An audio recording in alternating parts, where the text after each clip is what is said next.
السلام علیکم ورحمۃ اللہ وبرکاتہ۔ ایک بڑا گناہ اور ایسا گناہ جس کو ہم گناہ نہیں بلکہ عبادت سمجھتے ہیں، وہ گناہ کیا ہے؟ محرم جیسے بابرکت اور قابل احترام مہینے میں ان دنوں میں مسلمان مرد عورت کی بڑی تعداد ماتم کی مجلس تعزیہ کے جلوس دیکھنے کے لیے جمع ہوتے ہیں۔ یہ بہت بڑا گناہ ہے، اس لیے کہ پردہ ضروری ہے اور اس کے اندر بے پردگی ہوتی ہے۔ دوسرا ایک یہ کہ اس میں قرآن اور قرآن پاک اور صحابہ کرام رضوان اللہ تعالیٰ اجمعین کی مخالفین میں شہادت ہوتی ہے۔ کیوں؟ حضور اکرم صلی اللہ علیہ وسلم نے ارشاد ہے کہ جس نے اس قوم میں شہادت کی اور اس نے اس کے طریقے کو اختیار کیا، قیامت کے دن وہ کل اسی کے ساتھ میں شامل ہوگا۔ ایک مرتبہ واقعہ ہے کہ ہولی کے دنوں میں ایک بزرگ راستے سے جا رہے تھے، ایک گدھا کھڑا ہوا تھا، مذاق میں انہوں نے پان کھا رہے تھے، پی کے اس کے اوپر تھوک دی اور کہا لے آج بھی تجھے کوئی رنگنے والا نہیں ہے، میں نے تجھے رنگ دیا۔ اس سے کیا ہوا؟ اس سے یہ ہوا کہ ان کی اس چیز پر پکڑ ہو گئی اور کہا کہ تم نے ہولی کھیلی ہے، تم نے دوسرے لوگوں کی مشابہت کی ہے، اس لیے جو ہے ان بزرگ کو جو ہے اس کے عذاب کے اندر جو ہے ان کی پکڑ ہو گئی ہے، اس کام میں دوسرے لوگوں کی مشابہت کرنے پکڑ ہو گئی، اس لیے کہ رنگ ڈالنا ہولی کے دن ہندوؤں کی رسم ہے، مسلمانوں کی نہیں ہے، اس لیے انہوں نے اس چیز کو جو ہے پکڑا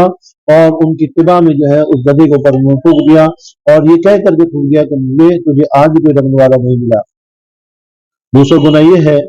کہ اسلام کے مخالفین کی رونق بڑھتی ہے، جو مسلمانوں کے اسلام کے مخالفین ہیں ان کی رونقیں بڑھتی ہیں، اور ان کی رونقیں کائیں سے بڑھتی ہیں؟ کیوں بڑھتی ہیں؟ اس لیے کہ ہم اس چیز کو دیکھنے جاتے ہیں، اور ان کی رونق بڑھانا بہت بڑا گناہ ہے، ان کی کسی چیز کو پسند کرنا بہت بڑا گناہ ہے۔ حضور اکرم صلی اللہ علیہ وسلم نے ارشاد فرمایا جس نے کسی قوم کی رونق کو بڑھایا کل قیامت کے دن اسی کے ساتھ میں ہوگا، چاہے وہ عقیدے کے اعتبار سے اس کو برا سمجھتا ہو، غلط سمجھتا ہو، لیکن اگر وہ کھڑا ہو کر کے وہاں پر ان کے تماشے کو دیکھ رہا ہے، ان کے طریقے کو دیکھ رہا ہے اور گناہ سمجھ رہا ہے، لیکن پھر بھی کیا ہے وہ وہاں پر جو ہے گنہگار ہے، اس سے ہمیں بچنا چاہیے، اس لیے کہ اس چیز کو وہاں پر کھڑے ہو کر کے رونق بنانا، اس کی رونق کو بڑھانا یہ بھی گناہ ہے۔ کیوں؟ اس لیے کہ تیسرا گناہ یہ ہے کہ گناہ کو دیکھنا بھی گناہ ہے، گناہ کو دیکھنا بھی گناہ ہے۔ چوتھا یہ کہ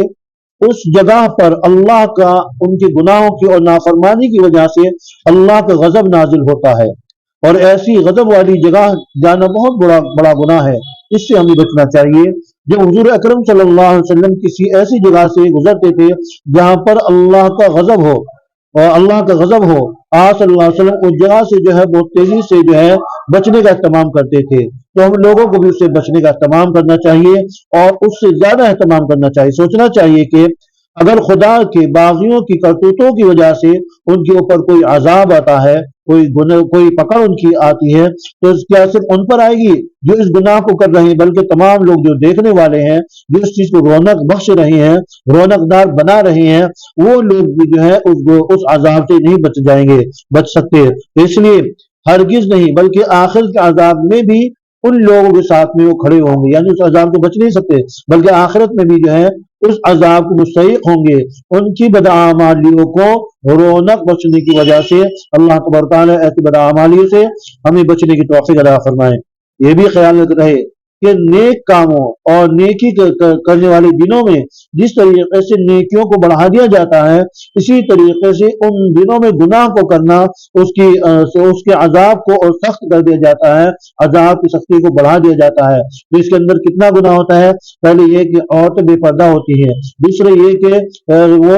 بازاروں کے اندر گھومتی ہیں، تیسری یہ کہ اس سے جو ہے ماحول کے اندر ایک بگاڑ پیدا ہوتا ہے۔ اب کوئی کہے کہ بگاڑ تو بہت پیدا ہو رہا ہے، بہت طریقوں سے پیدا ہو رہا ہے، ہاں جس چیز سے بگاڑ پیدا ہو رہا ہے ہمیں اس سے بچنا چاہیے، چاہے کوئی بھی چیز ہو، چاہے کوئی بھی چیز جس سے ہمارے ایمان کو اور ہمارے اسلام کی عزت کو کوئی خطرہ پہنچ رہا ہے، اس جگہ سے اس چیز سے ہمیں بچنا چاہیے۔ اس مہینے میں دوسری خرافات کے ساتھ یہ ہے کہ شہادت کے قضیے پڑھے جاتے ہیں، حضرت حسین رضی اللہ تعالیٰ عنہ کی شہادت کے قضیے پڑھے جاتے ہیں، سنائے جاتے ہیں، جو اکثر غلط ہوتے ہیں اور ان کا سننا بھی گناہ ہے۔ جو شیعوں نے اپنی طرف سے گڑھ کر کے لمبے لمبے قضیے بنا دیے ہیں، اس چیز سے ہمیں بچنا چاہیے، سننا بھی جو ہے گناہ ہے۔